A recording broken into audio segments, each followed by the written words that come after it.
Assalamualaikum warahmatullahi ta'ala wabarakatuh. Kehidupan yang ada pada kita ini adalah satu kehidupan yang sementara. Satu hari akan datang dalam kehidupan kita di mana kita semua pasti akan dimandikan oleh orang.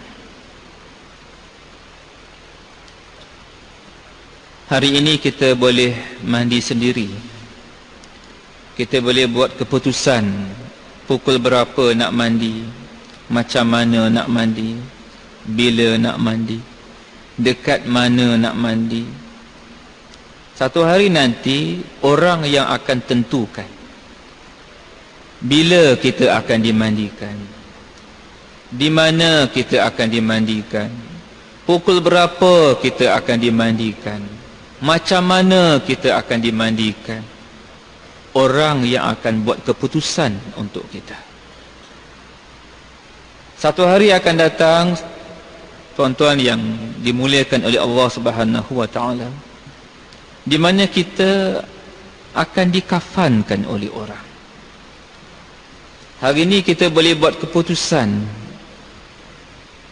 pakaian bagaimana untuk kita balut jasad kita, kualiti kain yang bagaimana, harga yang berapa,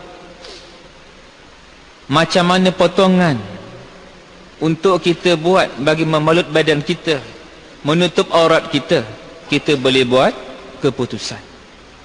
Tetapi esok satu hari akan datang orang yang akan tentukan bagaimanakah jasad kita akan diperlakukan. Kain yang bagaimana, kualiti yang bagaimana, warna yang bagaimana, potongan yang bagaimana. Orang yang akan buat keputusan untuk kita. Hari ini kita boleh sembahyang sendiri. Satu hari akan datang dalam hidup kita semua, orang akan sembahyangkan kita. Hari ini kita sembahyang di belakang imam, esok kita akan berada di hadapan imam untuk disembahyangkan. Hari ini kita boleh bergerak sendiri. Satu hari akan datang orang akan menggerakkan kita. Orang akan mengusung kita. Dan kita akan dibawa ke tanah perkuburan. Di sana sudah sedia sebuah lubang. Dan dalam lubang itu akan ada satu liang yang dipanggil liang lahat. Di situ kita akan diletakkan. Setelah ikatan-ikatan kain kafan kita dilonggarkan, satu papan akan diletak di atas kita. Tanah akan dikambus sedikit demi sedikit sehingga menutupi lubang tadi. Setiap daripada kita pasti akan berhadapan dengan situasi ini.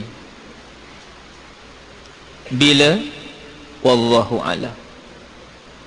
Kita hanya tahu tarikh lahir kita, tetapi kita tidak tahu tarikh mati kita. Mungkin malam ini malam terakhir kita dapat berada dalam masjid ini. Mungkin minggu ini minggu terakhir kita dapat bersama-sama dengan kawan-kawan kita. Mungkin bulan ini bulan terakhir kita dapat hidup dengan ahli keluarga kita. Mungkin tahun ini tahun terakhir kita dapat bersama-sama dengan ahli masyarakat setempat kita. Atau mungkin juga kita akan hidup 30 tahun lagi, 40 tahun lagi. Yang jelas masanya akan tiba di mana kita akan menghadap Allah Subhanahu wa taala. Sesungguhnya kematian bukan full stop kepada kehidupan kita. Sesungguhnya kematian bukan noktah kepada kehidupan kita. Tetapi kematian adalah peralihan daripada hidup yang pendek ini kepada hidup yang kekal abadan abadan abadan. Daripada hidup yang sementara ini kepada hidup yang kekal untuk selama-lamanya. Mati bukan full stop kepada kehidupan, tetapi bermulanya satu kehidupan yang panjang. Dan apa yang akan berlaku kepada kita selepas kematian adalah berkadar terus dengan bagaimanakah bentuk kehidupan kita di atas muka bumi ini. Saudara-saudara, tuan-tuan yang dimuliakan oleh Allah Subhanahu wa taala. Kehidupan kita di atas dunia ini seperti satu orang yang dikejar oleh seekor harimau. Dia berlari begitu pantas daripada harimau itu. Kemudian dia nampak ada satu pokok. Pada pokok itu ada akar yang berjuntayan. Dia melompat sekuat hati, bergayut pada akar. Dia rasa selamat daripada harimau, kerana dia berada jauh di atas, memegang erat akar. Tetapi bila dia mendongak ke atas, di sana ada 2 ekor tikus. Tikus putih, tikus hitam, sedang menggigit akar tempat dia bergayut. Makin lama makin genting, makin lama makin hampir kepada putus. Dia melihat semula ke bawah. Rupanya bukan hanya ada harimau, tetapi ada lubang, dan dalam lubang itu ada ular yang sedang mengeluarkan lidah memandang ke atas. Dia mendongak semula ke atas. Di sana ada sarang lebah. Dari sarang lebah itu jatuh setitik madu. Madu yang setitik itu kena pada bibirnya. Dia rasa manis. Kemanisan madu yang setitik itu menyebabkan dia lupa kepada harimau yang sedang menanti di bawah. Menyebabkan dia teralpa bahawa adanya tikus putih, tikus hitam yang sedang duk gigit akar tempat dia bergayut. Menyebabkan dia terlalai bahawa di bawah sana ada lubang dan ada ular yang sedang menanti. Ini merupakan analogi, kiasan, tamsilan tentang kehidupan kita di atas muka bumi ini. Harimau tadi ditamsilkan kepada malaikat maut. Dalam kitab Tamigul Ghafilin, di sana dirakamkan bahawa Rasulullah sallallahu alaihi wasallam memperingatkan kita bahawa tidak kurang 1 hari 1 malam malaikat maut datang menzarahi kita 70 kali, tuan-tuan. Malaikat maut setiap hari datang menzarahi kita sebanyak 70 kali 1 hari 1 malam. Dia tengok kita, dia pandang kita, dia lihat kita. Apakah sudah sampai masanya untuk insan ini dikembalikan kepada Allah? Apakah sudah sampai masanya insan ini dipisahkan antara jasad dengan rohnya? Atau insan ini masih lagi diberi peluang untuk teruskan kehidupan? Akar tadi ditamsilkan kepada umur. Tikus putih hari siang, tikus hitam hari malam. Malam dan siang menggigit umur kita. Malam dan siang menghakis umur kita. Malam dan siang bukan menambahkan umur kita. Kita tertipu dengan malam dan siang. Kita melihat dengan adanya malam dan siang, kita rasa umur kita bertambah. Kerana dengan ada malam dan siang, hari bertukar menjadi minggu, minggu berubah menjadi bulan, bulan berubah menjadi tahun. Maka kita rasa umur kita makin lama makin bertambah. Sedangkan umur kita tidak bertambah. Malam dan siang bukan menambahkan umur. Malam dan siang mengurangkan umur. Setiap daripada kita Allah telah tetapkan ajal. Apa makna ajal? Ajal maknanya tempoh berapa lama kita hidup. Kalau Allah Subhanahu wa taala menetapkan ajal saya 50 tahun. Tahun ini umur saya 46 tahun. Maknanya saya hanya ada masa 4 tahun saja lagi. Tahun depan bukan tambah setahun. Tahun depan kena tolak setahun. Tahun depan lagi kena tolak lagi setahun. Tahun depan lagi kena tolak lagi setahun. Itulah hakikat umur kita. Umur kita bukan makin lama makin bertambah. Umur kita makin lama makin sedikit. Lubang tadi ditamsilkan kepada kubur. Ular tadi ditamsilkan kepada azab. Setiap saat jarum jam yang bergerak. Tak, tak, tak. Hakikatnya mendekatkan kita kepada kubur. We are closer and closer to the grave every second. Setiap saat sebenarnya menghampirkan kita kepada kubur, tuan-tuan. Setiap saat sebenarnya kita bertambah hampir dengan kubur. Zahirnya kita bergerak dari rumah ke masjid, kita sedang bergerak ke kubur. Dari masjid kita bergerak ke kedai, kita sedang bergerak ke kubur. Dari kedai kita bergerak ke rumah, kita sedang bergerak ke kubur. Setiap saat menghampirkan kita kepada kubur. Tuan-tuan, sedang jemaah yang dikasihi sekalian, kubur adalah perhentian yang pertama. Ini yang menyebabkan Sayyidina Osman radhiyallahu anhu menangis apabila melalui tanah perkuburan. Bila ditanya, wahai Osman, mengapa kamu menangis? Osman berkata, kamu tahu tak ini apa? Ini adalah kubur. Kubur adalah perhentian yang pertama. Kalau di kubur kita bahagia, maka akan bahagialah di perhentian-perhentian yang lain. Padang mahsyar akan mudah, sirat akan mudah.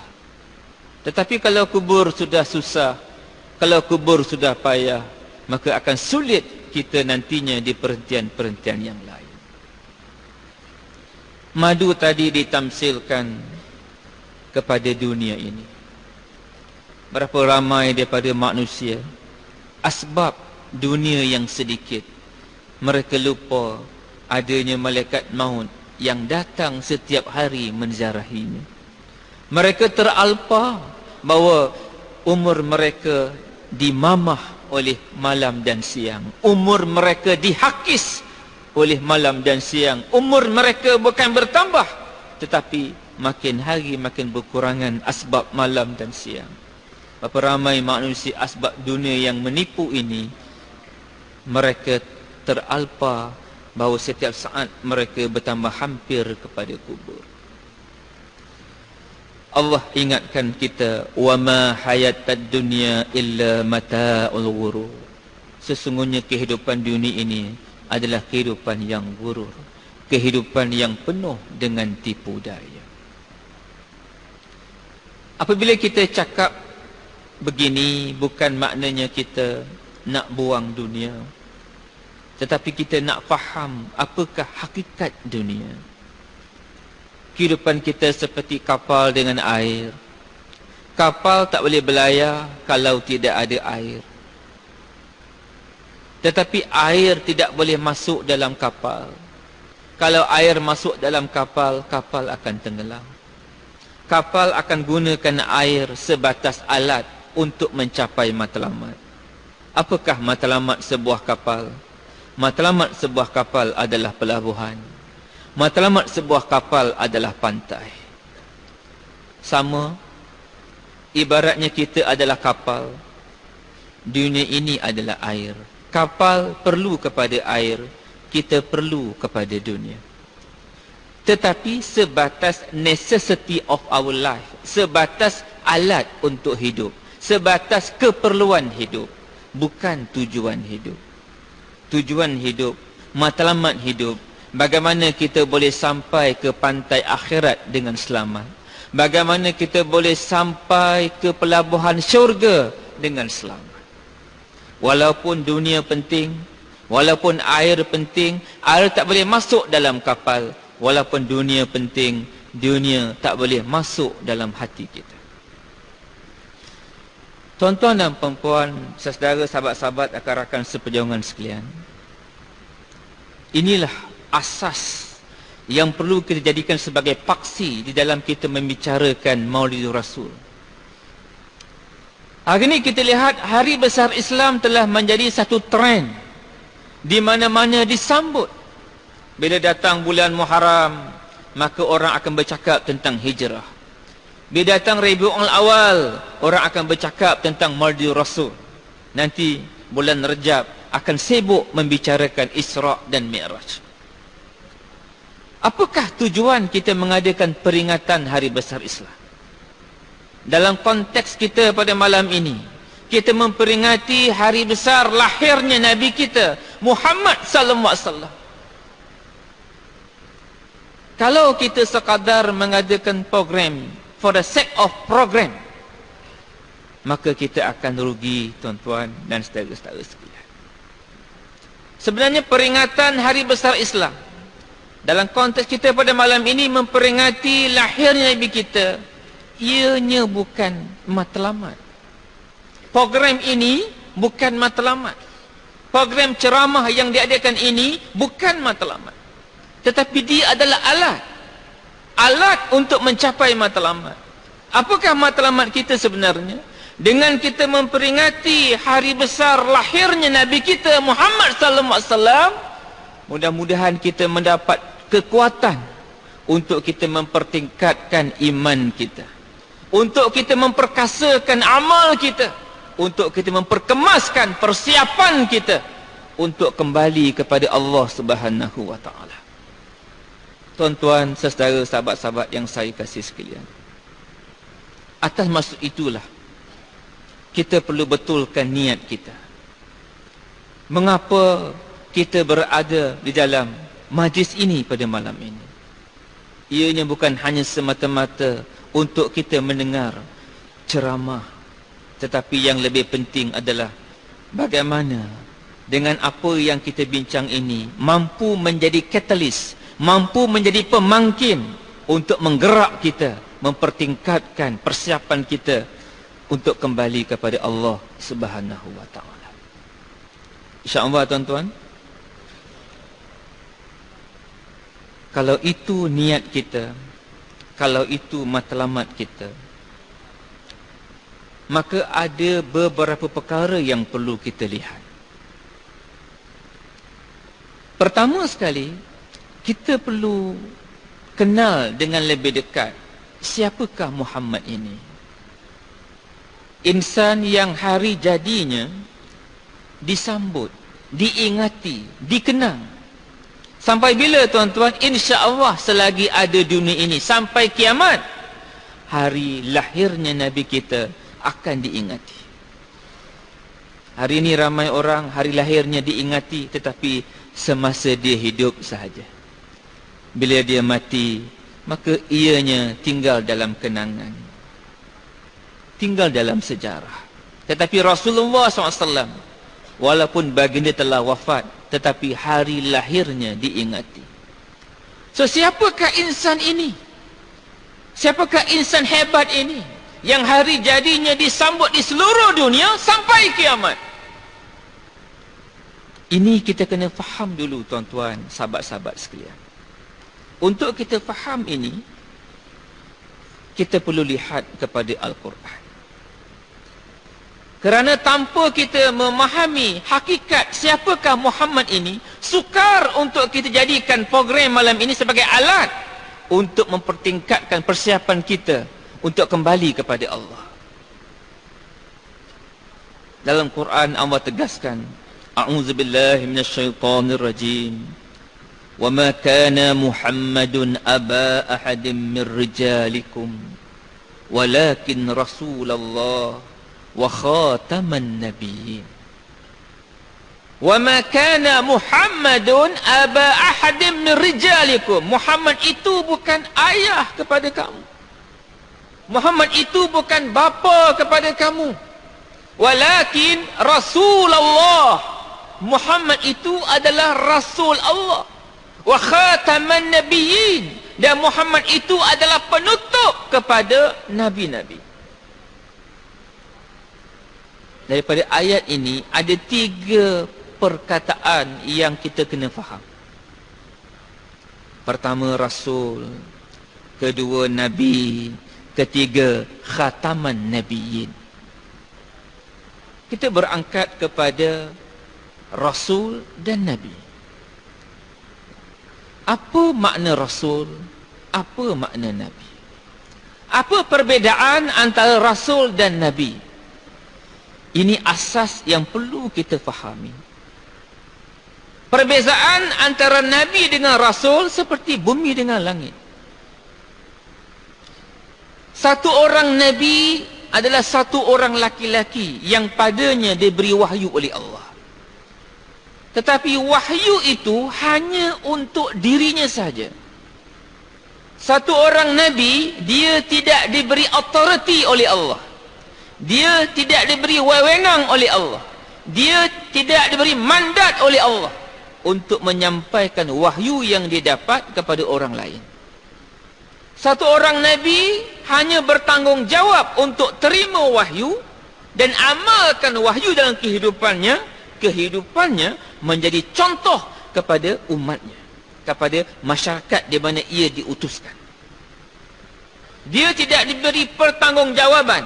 Dia tidak diberi tauliah oleh Allah untuk sampaikan wahyu yang didapat kepada orang lain. Satu orang Nabi hanya layak untuk sampaikan wahyu yang dia dapat kepada orang lain apabila mereka dilantik menjadi Rasul. Selagi satu orang Nabi tidak dilantik menjadi Rasul, maknanya dia tak diberi authority untuk berbuat demikian. Apabila Allah tegaskan dalam Al-Quran, وَمَا كَانَ مُحَمَّدٌ أَبَا أَحَدٍ مِّن رِجَالِكُمْ وَلَكِنْ رَسُولَ اللَّهِ, maknanya Muhammad itu adalah satu orang Nabi yang telah dilantik oleh Allah sebagai Rasul. Maka sebagai Rasul, dia diberi authority oleh Allah, dia diberi mandat oleh Allah, dia diberi tanggungjawab oleh Allah untuk sampaikan wahyu itu kepada orang lain. Tetapi apabila Allah letakkan selepas itu perkataan wa khataman nabiyyin, wa ma kana Muhammadun aba ahadin min rijalikum walakin Rasulullah wa khataman nabiyyin, Muhammad itu adalah penutup kepada nabi-nabi. Untuk jadi Rasul mesti jadi Nabi dulu. Tidak mungkin satu orang Rasul jadi Rasul tanpa jadi Nabi. Nabi merupakan prasyarat untuk jadi Rasul. Apabila Allah kata Muhammad itu khataman nabiyyin, maknanya dia juga adalah merupakan Rasul yang terakhir. Bila Allah tegaskan Muhammad Nabi penutup, maknanya Muhammad Rasul penutup. Sebagai Rasul penutup, ada tiga perbezaan besar antara Muhammad sallallahu alaihi wasallam dengan seluruh Rasul-Rasul yang lain. Pertama, Rasul sebelum Muhammad dihantar oleh Allah for certain people only. Ada Rasul dihantar oleh Allah untuk kaum Sabak. Maka dia punya fokus untuk kaum Sabak saja.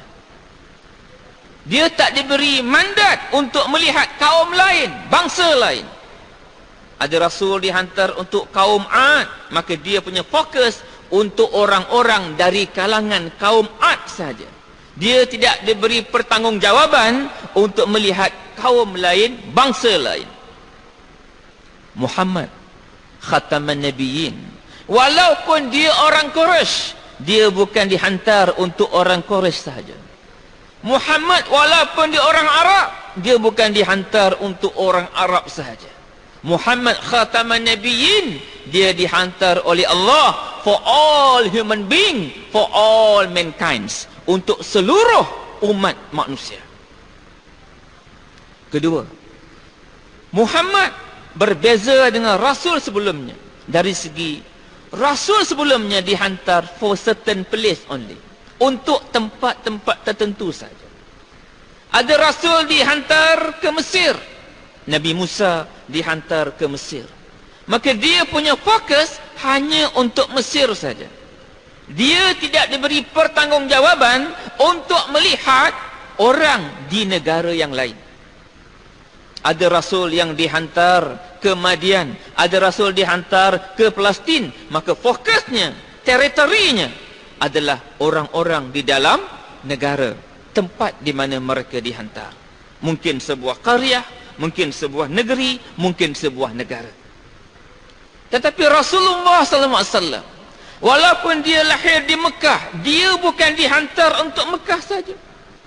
Walaupun dia berpindah ke Madinah, dia bukan untuk Madinah saja. Walaupun dia berada di Jazirah Arab, dia bukan untuk semenanjung tanah Arab saja. Sebagai khataman nabiyyin, Allah menghantar Muhammad untuk seluruh manusia di seluruh alam. Tuan-tuan, Muhammad dihantar oleh Allah untuk seluruh manusia di seluruh alam. Wa ma arsalnaka illa rahmatan lil alamin. Apa makna alam, tuan-tuan? Alam bukan bumi saja. Kalaulah ditakdirkan di Pluto ada manusia, kalau ditakdirkan di Zuhal ada manusia, kalau ditakdirkan di bulan ada manusia, maka mereka juga dalam pertanggungjawaban Muhammad sallallahu alaihi wasallam. Muhammad dihantar untuk seluruh alam. Tuan-tuan, yang ketiga dari segi masa. Rasul sebelum Muhammad dihantar oleh Allah for certain period only. Berkadar terus dengan hayat mereka. Apabila mereka wafat, maka mereka bawa bersama-sama kerja nubuah. Nabi Nuh 1000 tahun hayatnya. Ada kata 950 tahun hayatnya. Maka semasa baginda dilantik sebagai Rasul, maka bergeraklah kerja nubuah, dilaksanakan oleh baginda. Tetapi bila baginda wafat, baginda bawa bersama-sama kerja nubuah. Umat yang ditinggalkan makin lama makin jauh daripada Allah, makin lama makin jauh daripada ajaran nabinya, maka Allah akan hantar nabi yang lain. Bila rasul yang lain ini datang, maka bermulalah kerja nubuah.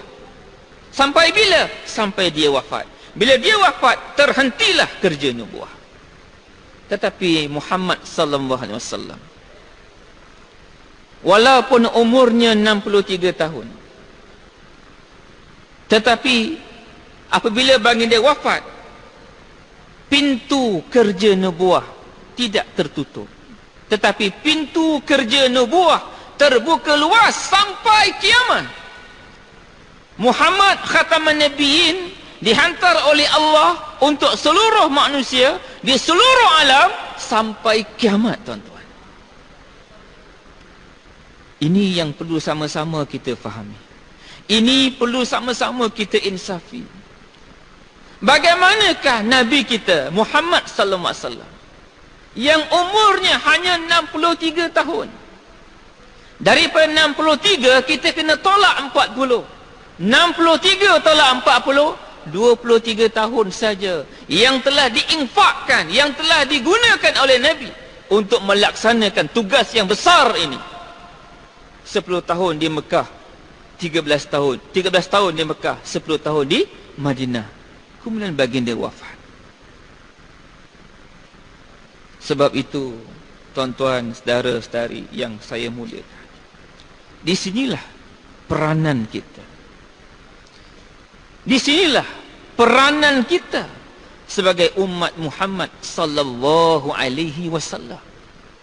Sebab itu bila kita menyambut hari lahir Nabi SAW, ianya bukan hanya sekadar kita berselawat, ianya bukan hanya sekadar kita berarak, ianya bukan sekadar kita berzanji, bermahaban, tetapi yang lebih penting, bagaimana kerja Nabi ini dapat kita laksanakan, bagaimana fikir Nabi, risau Nabi dapat kita teruskan. Hari ini kita lihat umat Islam telah confused, umat Islam telah keliru. Apakah tugas asasiah kita sebagai orang Islam? Kalau kita tanya umat Islam, what is your primary duty as a Muslim? Apakah tugas asasiah anda sebagai seorang Islam? Rata-rata jawapan yang diberi adalah, tugas kami sebagai orang Islam adalah untuk beribadat kepada Allah. Full stop. Ayat yang dijadikan nas, ayat yang dijadikan hujah, dalil untuk menguatkan statement ini adalah وَمَا خَلَقْتُ جِنَّ وَالْإِنْسَ إِلَّا لِيَعْبُدُونَ. Tidak kami jadikan manusia dan jin melainkan untuk beribadat kepada Allah. وَمَا خَلَقْتُ الْجِنَّ وَالْإِنْسَ إِلَّا لِيَعْبُدُونَ. Tidak kami jadikan jin dan manusia kecuali untuk beribadat kepada Allah. Ayat ini dijadikan dalil sebagai hujah untuk menguatkan bahawa kita sebagai orang Islam, tugas kita beribadat kepada Allah. Ini merupakan satu kekeliruan yang besar yang perlu diperbetulkan semula oleh kita semua. Allah kata, وَمَا خَلَقْتُ الْجِنَّ وَالْإِنْسَ. Tidak aku jadikan jin dan manusia. Allah tak kata, وَمَا خَلَقْتُ الْجِنَّ وَالْمُسْلِمِ. Tidak aku jadikan jin dan orang Islam. Maknanya tanggungjawab untuk beribadah kepada Allah, Allah amkan kepada seluruh manusia. Siapa manusia? Manusia bukan kita saja. Siapa manusia? Manusia bukan orang Arab saja. Manusia bukan orang Melayu saja. Orang yang tinggal di kutub, yang kita panggil orang Eskimo, mereka juga manusia. Mereka yang tinggal di Amerika, mereka juga manusia. Mereka yang tinggal di China, mereka juga manusia. Mereka yang tinggal dalam hutan, yang kita panggil orang asli, pun manusia. Allah jadikan manusia untuk beribadat kepada Allah. Cuma antara Allah dengan manusia, di tengah-tengah dulu ada Rasul. Antara Allah dengan manusia, tengah-tengah dulu ada Rasul. Rasul bergerak kepada manusia. Rasul beritahu manusia, oh manusia, tugas kamu adalah untuk beribadat kepada Allah. Kita lihat dalam surah Nuh, bagaimana Allah rakamkan gerak kerja Nabi Nuh. Qala Rabbi inni da'autu qaumi laila wan nahar. Qala telah berkata ia, yakni Nuh, Rabbi, oh Tuhanku, inni sesungguhnya aku, da'autu, aku telah menyeru, qaumi, kaum aku, laila wan nahara, day and night, siang dan malam, fikir, fokus mereka untuk selamatkan umatnya. Antara Allah dengan manusia, adanya orang yang diamanahkan untuk beritahu manusia day and night apakah peranan mereka di atas muka bumi ini. Tetapi sekarang antara Allah dengan manusia, tengah-tengah tak ada Rasul lagi. Antara Allah dengan manusia, tengah-tengah tak ada Rasul lagi, tuan-tuan. Apakah orang-orang seperti Obama, Presiden Amerika, tidak boleh protes Allah besok di akhirat? Oh Allah, di manakah keadilanmu? Semasa Fir'aun menjadi raja, kamu hantar Musa kepadanya. Sewaktu Namrud jadi raja, kamu hantar Ibrahim kepadanya. Sewaktu aku menjadi Presiden of America, mengapa tidak ada Rasul yang kau hantarkan kepada aku? Tuan-tuan, saudara, sahabat-sahabat, rakan-rakan seperjuangan sekalian, Allah telah isytiharkan dalam Al-Quran, kuntum khaira ummah. Kuntum di situ kembalinya kepada seluruh umat Muhammad ini, seluruh umat Islam. Allah telah isytiharkan, you are the best ummah. Kamu adalah umat yang terbaik. Mengapa? Ukhrijat linnas, kita dizahirkan, kita dikeluarkan untuk manusia. So sebagai seorang Islam, we are not born in this world. Sebagai seorang Islam, we are sent by Allah into this world. Kita bukan dilahirkan, tetapi kita dihantar oleh Allah sebagai seorang Islam. Untuk apa? Untuk menjadi umat yang terbaik. Bagaimana untuk jadi umat yang terbaik? Tak lain tak bukan, tuan-tuan. Kuntum khaira ummah ukhrijat linnas ta'muruna bil ma'ruf wa tanhauna 'anil munkar wa tu'minuna billah. Hari ini kita lihat umat Islam telah keliru. Kita merasakan kita terbaik sebab ibadat kita. Kalau ibadat, umat yang terdahulu lebih hebat daripada kita. Kerana umur mereka yang panjang-panjang, ibadat mereka yang lebih banyak daripada kita. Esok di akhirat, Allah Subhanahu wa taala akan takhirkan seluruh umat-umat terdahulu untuk masuk syurga selagi umat ini tidak masuk syurga. Umat ini akan masuk syurga dahulu, kemudian diikuti oleh umat-umat yang sebelumnya. Tuan-tuan, ini masalah syurga. Hari ini kalau kita berbaris untuk masuk tandas, tuan-tuan, tiba-tiba datang satu orang potong queue terus masuk, kita akan tegur dia, sahabat, tolong beratur, kita pun nak buang air juga. Turn by turn. Itu masalah tandas. Ini masalah syurga, tuan-tuan. Apakah umat-umat terdahulu tak akan protes pada Allah? Oh Allah, di manakah keadilanmu? Kami datang dulu, kami sepatutnya masuk syurga dulu. Apa yang membedakan kita dengan mereka? Mereka adalah umat abid. Tanggungjawab mereka hanyalah menerima apa yang disampaikan oleh Rasul mereka untuk diamalkan. Full stop. Tapi kita umat Muhammad, kita ada dua tugas. Pertama, kita kena terima, kita kena amalkan, dan yang kedua, kita kena sampaikan. Tuan-tuan, Al-Quran untuk siapa? Hari ini ramai orang Islam merasakan Quran itu adalah untuk orang Islam saja. Sedangkan Allah isytiharkan dalam Quran, Syahrul Ramadan allazi unzila fihi al-Quran hudal linnas. Sesungguhnya dalam bulan Ramadan kami telah turunkan Quran.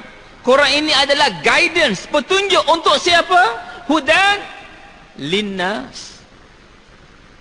Antara Quran dengan manusia, dulu ada Muhammad. Muhammad beritahu manusia, oh manusia, Quran adalah untukmu.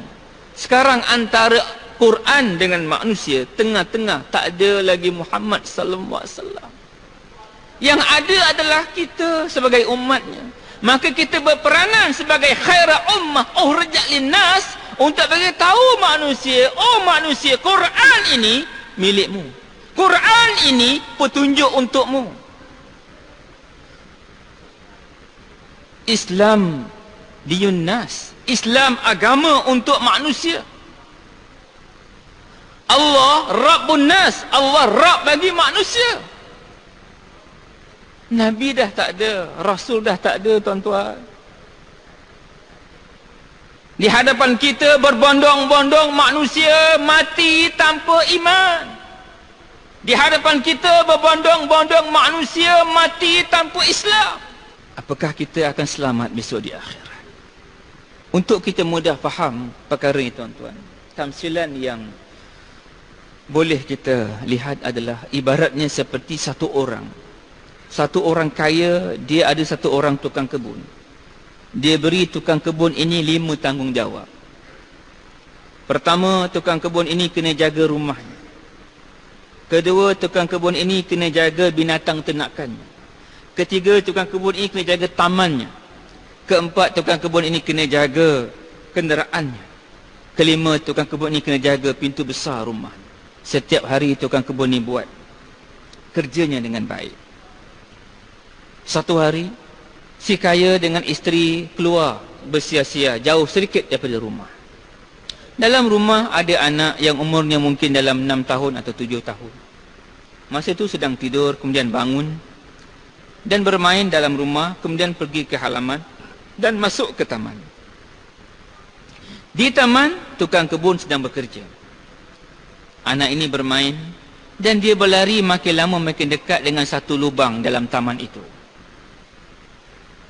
Dalam taman itu ada lubang dan dalam lubang itu penuh dengan air. Anak ini berlari makin lama makin dekat dengan lubang itu. Tukang kebun nampak tapi dia tak buat apa-apa. Apabila akhirnya anak ini telah hampir dan akhirnya jatuh dalam lubang ini, pun masih lagi tukang kebun tak buat apa-apa. Sampailah akhirnya anak ini mati lemas dalam lubang itu. Bila si kaya balik, dia tengok anak tak ada dalam bilik. Dia pergi ke halaman, pergi ke taman, nampak tukang kebun. Dia tanya tukang kebun, kamu nampak anak saya? Nampak tuan. Mana anak saya? Tu dalam lubang. Dia pun pergi tengok, anak dah mati. Dia panggil tukang kebun, kamu nampak anak saya bermain di sini? Nampak tuan. Mengapa kamu tak selamatkan dia? Tuan, itu bukan kerja saya. Tidak termasuk dalam senarai tugas saya. Tidak termasuk dalam job description saya. Tak termasuk dalam KPI saya. Itu bukan tanggungjawab saya. Kerja saya 5 je. Pertama, tuan suruh jaga rumah, tuan suruh jaga halaman, jaga taman, binatang ternakan, jaga kenderaan. Saya buat every day, regularly, punctually. Tapi yang ini bukan kerja saya. Tak termasuk dalam senarai tugas. Agak-agak tukang kebun ni tuan-tuan, agak-agak si kaya ni boleh terima tak alasan ini? Tentu tidak. Begitulah juga Allah Subhanahu wa ta'ala. Allah akan tanya kita besok di akhirat, wahai umat Muhammad, apa yang telah kamu lakukan di hadapan kamu? Kamu lihat berbondong-bondong manusia mati tanpa iman, berbondong-bondong manusia mati tanpa Islam. Bolehkah kita kata, oh Allah, itu bukan kerja saya. Kerja saya 5 je. Pertama, mengucap 2 kalimah syahadah. Kedua, sembahyang zuhur, asar, maghrib, isyak, subuh. Ketiga, zakat. Keempat, puasa. Kelima, haji. Ini 5 kerja saya. Yang itu bukan kerja saya. Agak-agak Allah boleh terima tak jawapan kita? Tuan-tuan, sebab itu marilah sama-sama kita di dalam kegairahan kita menyambut hari besar lahir Nabi kita Muhammad sallallahu alaihi wasallam. Marilah sama-sama kita lihat bahawa dalam rangka untuk mempersiapkan diri kita untuk kembali kepada Allah, kita perlu lihat kita ada 2 tugas. Kita ada 2 perkara yang perlu kita fokus. Pertama, kita sebagai manusia, of course we have to worship Allah. Sebagai manusia, kita kena beribadat kepada Allah. Tetapi sebagai umat Muhammad, kita perlu sambung fikir baginda. Kita perlu sambung kerja baginda. Kita perlu sambung risalah baginda. Sesuai dengan firman Allah, wa man ahsanu qawlan mimman da'a ila Allah wa amila salihan wa qala innani minal muslimin. Untuk boleh kita isytihar pada dunia, innani minal muslimin, sesungguhnya aku ni orang Islam, ada 2 perkara yang kita kena fulfill. Ada 2 perkara yang kita kena sempurnakan. Pertama, wa man ahsanu qawlan mimman da'a ila Allah. Ini adalah peranan kita sebagai umat Muhammad sallallahu alaihi wasallam. Sebagai umat Muhammad, kita kena sambung gerak kerja Nabi, iaitu ad'u ila Allah, to call people toward Allah. Dan yang kedua, wa amila salihah. Ini adalah untuk kita mainkan peranan kita sebagai manusia. Sebagai manusia, kita kena worship Allah. Sebagai manusia, kita kena beribadat kepada Allah. Sebagai manusia, kita kena beramal dengan amal yang saleh. Gabungan kedua-dua ini baru layak untuk kita isytiharkan diri kita, innani minal muslimin. Hari ini umat Islam hanya fokus kepada amilah salihah, beramal dengan amal saleh, dan tidak melihat kerja nubuah itu sebagai tanggungjawab mereka. Di sinilah punca mengapa Allah Subhanahu wa taala datangkan satu demi satu tempias kemurkaan Allah Subhanahu wa taala. Tidak ada shortcut untuk kita betulkan keadaan umat hari ini. Apa yang kita lihat sungguh menyedihkan hati kita. Saudara-saudara kita di Palestin, di Afghanistan, di Aceh. Sesungguhnya itu bukan masalah Aceh, itu bukan masalah Palestin, itu bukan masalah Afghanistan. Itu masalah kita. Mengapa Allah turunkan satu demi satu tempias kemukaan Allah? Kerana kita sudah tidak melaksanakan tanggungjawab kita. Kerana Allah Subhanahu wa taala telah menetapkan bahawa Qul in kuntum tuhibbunallah fattabi'uni yuhibbukumullah yaghfir lakum dzunubakum wallahu ghafurur rahim. Allah telah tetapkan. Qul, katakanlah wahai Muhammad kepada seluruh umatmu, in kuntum tuhibbunallah, kalau kamu semua nak disayang oleh Allah, kalau kamu semua nak dikasih oleh Allah, kalau kamu semua nak dicintai oleh Allah, fattabi'uni, kamu kena ikut aku. Bila kita ikut Nabi kita, apa yang akan berlaku? Yuhibbukumullah, Allah akan sayang kamu, Allah akan kasih kamu, Allah akan cinta pada kamu. Yaghfir lakum dzunubakum, Allah akan ampun seluruh dosa-dosa kamu. Wallahu ghafurur rahim. Tapi hari ini apa yang kita lihat, seolah-olah Allah tak sayang umat Islam ini, tuan-tuan. Umat Islam disembelih, umat Islam dibedil, umat Islam diperlakukan seperti anjing kurap dalam negara mereka. Seolah-olah Allah tak sayang umat ini, tuan-tuan. Sedangkan Allah Maha Pengasih, Allah Maha Penyayang. Allah telah tetapkan, Qul in kuntum tuhibbunallah fattabi'uni. Kalau kamu nak disayang oleh Allah, nak dikasih oleh Allah, nak dicintai oleh Allah, fattabi'uni, kamu kena ikut aku. Aku di situ kembalinya kepada Muhammad sallallahu alaihi wasallam. Tuan-tuan, apa yang nak kita ikut? Ini satu lagi kekeliruan yang perlu kita perbetulkan. Apa yang nak kita ikut, tuan-tuan? Adakah janggutnya saja? Adakah serbannya saja? Adakah jubahnya saja?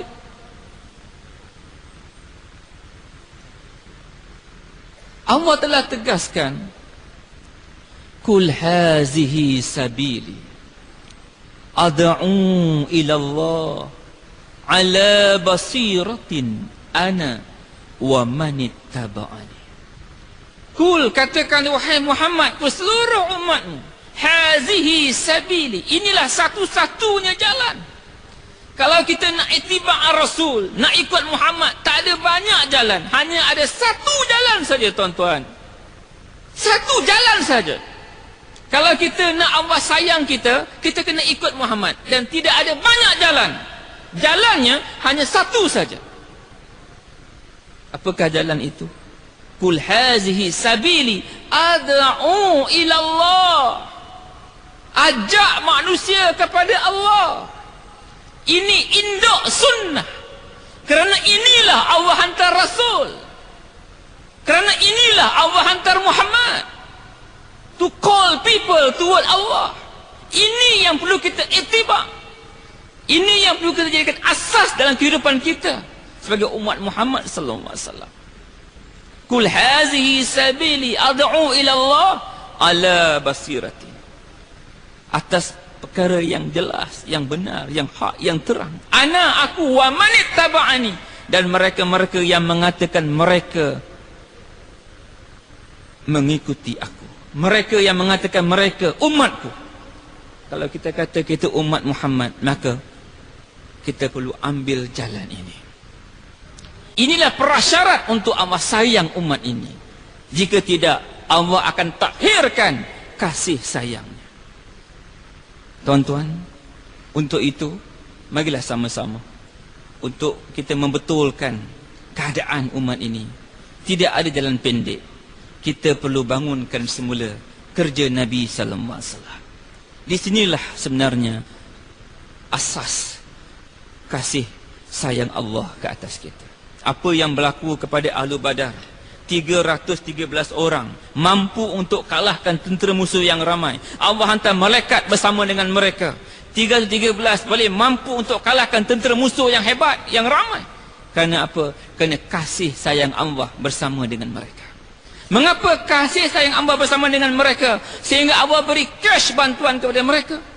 Wa ukhra tuhibbunnaha nasrum minallah wa fathun qarib wa basyiril mu'minin. Allah beri kepada umat terdahulu, tuan-tuan. Pertama, nasrum minallah, bantuan Allah, cash. Wa fathun qarib, fatah yang cepat. Wa basyiril mu'minin, kegembiraan kepada mereka. Hari ini di mana nusrah Allah? Hari ini di mana fatah yang Allah janjikan? Kita menunggu-nunggunya, tuan-tuan. Percayalah, ianya juga akan datang. Tetapi prasyaratnya adalah kita perlu bangunkan semula kerja Nabi sallallahu alaihi wasallam. Hadirin hadirat yang saya kasih sekalian, masa agak mencemburui kita. Jam sudah pun menunjuk 8.51. Kesimpulan daripada apa yang kita bincang ini, tuan-tuan, pertama, kita perlu lihat bahawa sebagai umat Muhammad sallallahu alaihi wasallam, memperingati hari besar baginda bukan hanya sekadar kita berselawat, bukan hanya sekadar kita berarak tetapi sebagai umat Muhammad kita perlu bangunkan risalah baginda, kita perlu teruskan perjuangan baginda. Sesungguhnya sebagai umat Islam kita ada dua tugas. Tugas yang pertama sebagai manusia, sesuai dengan firman Allah, wa ma khalaqtul jinna wal insa illa liya'budun.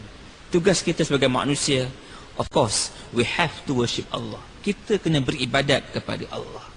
Mana mungkin kita mengajak orang tetapi kita biarkan diri kita dalam keadaan jauh daripada Allah. Ya ayyuhallazina amanu lima taquluna ma la taf'alun. Kabura maqtan indallahi an taqulu ma. Sangat besar kebukaan Allah kepada mereka yang bercakap tapi tak amalkan apa yang dicakap. So kita kena letakkan diri kita dalam kerangka abid, dalam kerangka ibadah kepada Allah. Kerana itu tugas kita yang asasi sebagai manusia. Tetapi tugas kita sebagai umat Muhammad sallallahu alaihi wasallam, kita perlu sambung fikir baginda, risau baginda. Hadirin hadirat yang saya kasih sekalian, mudah-mudahan Allah memberi saya kekuatan untuk kita menggunakan baki hayat kita yang masih ada ini dengan sebaik-baiknya, dengan menunaikan peranan dan tanggungjawab kita dalam erti kata yang sebenarnya. Pertama, tugas kita sebagai manusia. Kedua, tugas kita sebagai umat Muhammad sallallahu alaihi wasallam. Demikian saja yang saya dapat sampaikan pada malam ini. Yang baik daripada Allah Subhanahu wa taala, yang buruk daripada kelemahan saya sendiri. Kalau ada kata-kata saya yang mungkin tak sedap dirasa, tak senang di hati, saya muncul dari 10 mohon kemaafan. Apa yang penting, tuan-tuan, letak dalam hati kita insya-Allah untuk kita belajar untuk buat usaha yang sangat penting ini. Saya teringat ada satu kisah Maulana Ilyas rahmatullah alaih. Suatu baginda, suatu beliau dalam keadaan gering, sakit. Maka satu orang ulama telah datang. Maulana Ilyas masa itu susah nak cakap, suara tak dengar. Maka pada masa itu Maulana Ilyas telah cakap dengan anak dia. Anak dia sampaikan kepada orang alim ini. Apa dia, tuan-tuan? Isi daripada percakapan Maulana Ilyas, iaitu tentang pentingnya kerja ini. Maka ulama ini telah berkata, mengapa aku tak diberitahu lebih awal? Sewaktu aku kuat, sewaktu aku sihat, sewaktu aku hebat, sewaktu aku muda dulu. Baru sekarang diberitahukan aku tentang perkara ini. Maka kata Maulana Ilyas, dulu kamu tak layak buat usaha ini. Sekarang kamu layak untuk buat usaha ini.